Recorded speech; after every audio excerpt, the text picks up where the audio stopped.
Vikrant and Vikramaditya ரைட்டுங்களா. Vikrant is already in Arabian sea. Okay, அது நினச்சிதுன்னா ஒரு பிளாக்கேடு, ஒரு பேட்டில் குரூப் சேர்ந்து டெஸ்ட்ராயர்ஸ் அண்ட் கார்வேட்ஸ் அண்ட் எல்லாமே சேர்ந்து ஒரு நேவல் பிளாக்கேட் போச்சுன்னா கராச்சி போச்சு.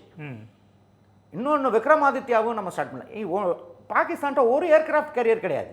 ஏன் சைனாட்டே 3 தான் இருக்கு, 4வது கட்டிட்டு இருக்காங்க.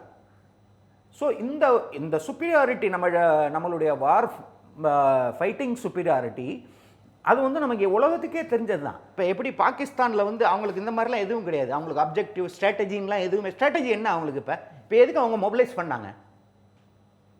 ஜிட்ரி நீ ஜர்க் ரியாக்ஷன், பயத்தில் பண்ண மூமெண்ட் தான் ஷக்கர்கட் பல்ஜ். அந்த மூமெண்ட் அது வந்து வரலாறுல நம்ம திரும்பி பார்த்தோன்னா நம்ம அத்தனை போர்லையும் வந்து ஷக்கர்கட் வந்து ஒரு முக்கியமான போர்க்களமாக இருந்திருக்கு. அங்கே வந்து அவன் கன்ஸ் கொண்டு வர்றான். அதுக்கு அடுத்து ஆர்மர் டிவிஷன்ஸ் வந்து மூவ் பண்ணுறேன் அப்படிங்கிறான். இந்த மெனுவர்ஸ்லாம் எதுக்கு பண்ணுறான்? அவன் நம்மளை பயமுறுத்துறதுக்கா? No, it is not. நம்மளை பயமுறுத்துறதுக்குள்ள அவன் பயந்ததுனால அவன் செய்கிறான்.